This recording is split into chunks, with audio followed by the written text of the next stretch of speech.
Para Hobbes, el derecho a la libertad es definido como un derecho originario que obtienen los hombres a partir del contrato político que se realiza entre el Estado y los individuos.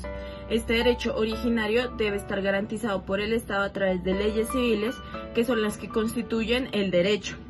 La función de estas leyes civiles es definir y establecer ciertas condiciones y ciertos límites bajo los cuales los individuos pueden interactuar con otros en la sociedad. Esta libertad o estas condiciones deben estar bajo protección del Estado y el Estado debe ocuparse de estas. Mediante la teoría de la representación política, Hobbes convierte al soberano en el detentador de todo el poder político. Entonces, el soberano sustituye a todos los representantes y estos representantes no pueden sustituir al soberano. Entonces, estos elementos determinan que la filosofía política de Hobbes personifique una de las más acabadas imágenes del absolutismo. En términos materiales y no meramente formales, la construcción artificial del Estado Leviatán realizada por Hobbes representa una de las mayores y más sofisticadas apologías de la monarquía absoluta que se puedan encontrar en la historia del pensamiento político. En primer lugar, a partir del pacto, Hobbes fundamenta los derechos de la soberanía, tal como los describe en el Leviatán y en el Ciudadano.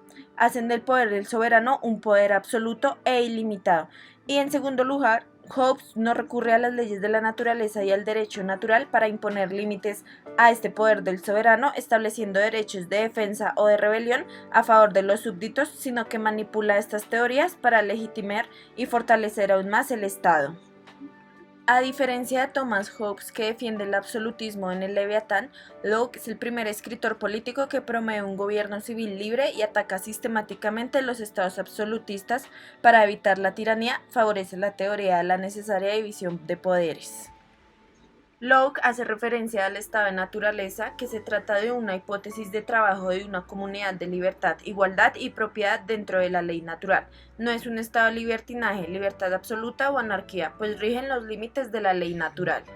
Pero como cada cual actúa conforme a su interés, la aplicación de tal ley natural puede conducir a violaciones de los derechos a la vida y a los bienes de los integrantes de la comunidad.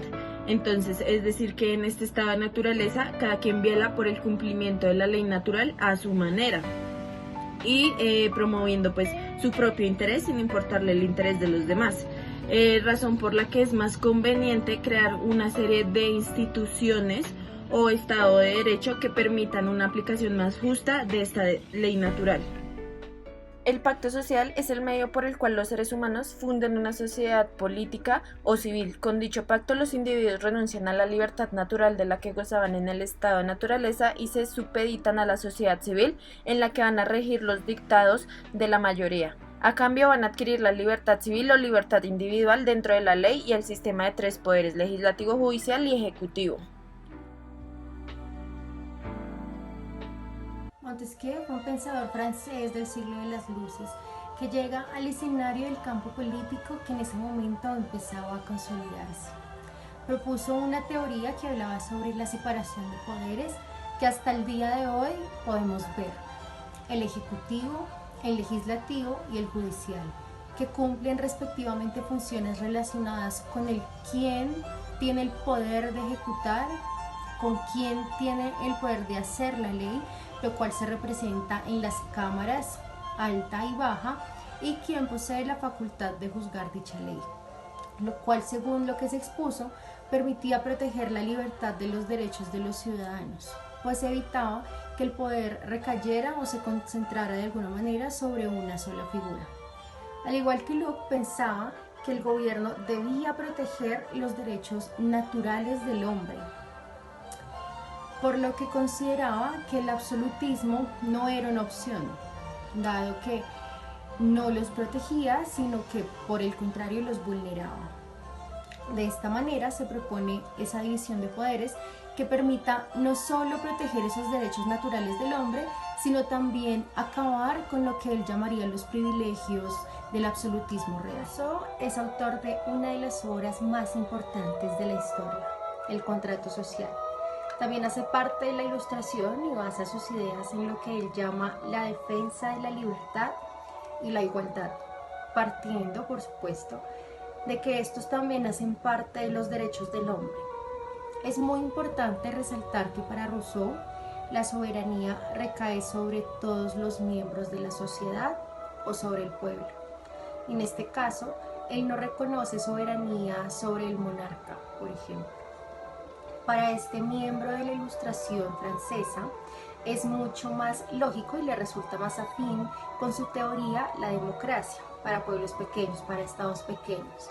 Sin embargo, resalta la necesidad de que ésta se dé bajo el actuar virtuoso, pero también contempla a la aristocracia como una forma de gobierno conveniente para las grandes naciones. A simple vista y en la teoría sería posible concluir que esta división de poderes le permite a ese Estado mantener el equilibrio y los límites en sí mismo. Sin embargo, en la práctica y aplicado a nuestro contexto, podríamos concluir que alrededor de esa separación de poderes, alrededor de esas tres ramas que ya mencionábamos, surge una enfermedad que no le permite a ese equilibrio mantenerse y que termina afectando no solo el campo de lo político, sino también de lo social. Esta enfermedad básicamente es la corrupción, la cual afecta distintos puntos, sobre todo los del desarrollo en escenarios como lo político y como lo social. Además de esta corrupción que se presenta hoy en día en los altos puestos, se ve un abuso de poder por parte del gobierno para poder mantener el orden y el poder. Se ve también cómo pueden manipular los medios de comunicación para que no se llegue a mostrar la realidad. La coacción sin límites es una característica del gobierno que nos ha venido rigiendo en los últimos años.